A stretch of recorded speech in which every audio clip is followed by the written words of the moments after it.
இன்றைக்கி ஒரு wedding function, so அதுக்காக தான் கிளம்பிட்டு இருக்கேன். நேற்றே சாரீ அயன் பண்ணி ப்ளீட் பண்ணி பின் பண்ணி வச்சுட்டேன். அப்போ தான் காலையில் கொஞ்சம் டென்ஷன் இல்லாமல் கிளம்பலாம் அப்படின்னு.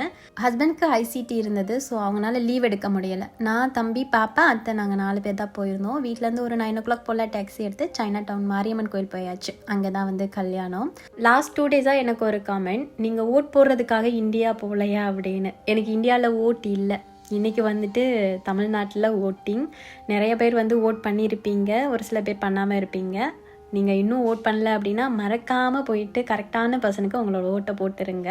இங்கே கோயிலில் கல்யாணம் நடந்துச்சு அப்படின்னா லஞ்சுக்கு மரக்கறி சாப்பாடு தான். நல்ல ஒரு வெஜ் மீல் சாப்பிட்டுட்டு டாக்ஸி எடுத்து வீட்டுக்குமே வந்துட்டோம். ஃபஸ்ட்டு இந்த எல்லோ கலர் சாரீக்கு நான் ரெட் ரோஸ் பெட்டல்ஸில் பூ கோர்த்து தலையில் வைக்கலான்னு இருந்தேன். ரெட் அண்ட் எல்லோ நைஸ் கலரில் நல்ல கான்ட்ராஸ்ட்டாக இருந்திருக்கும். பட் டைமில் அதனால கோர்த்து வைக்க முடியலை. அங்கே கல்யாணத்தில் நம்மளை வெல்கம் பண்ணும்பொழுது மல்லிப்பூ கொடுத்துருந்தாங்க, அதை வச்சுக்கிட்டேன். சாரீ கட்டும் பொழுது ரொம்பலாம் இல்லை, கொஞ்சம் பூ வச்சுட்டு பார்த்தா கூட அது ஒரு மாதிரி நல்லா தான் இருக்குது.